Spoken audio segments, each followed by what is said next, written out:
যদি কোনো অবৈধ অনুপ্রবেশকারীকে দেশের কোনো প্রান্তে ধরা হয় তাহলে প্রথমেই বুঝতে হবে এটা ফেলিওর অফ বিএসএফ।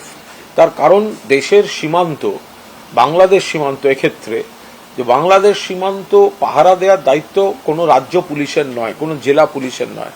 সীমান্ত পাহারা দেওয়ার দায়িত্ব ভারতীয় স্বরাষ্ট্র মন্ত্রকের অধীন বিএসএফ এর, বর্ডার সিকিউরিটি ফোর্সের। এটা অমিত শাহ দেখেন।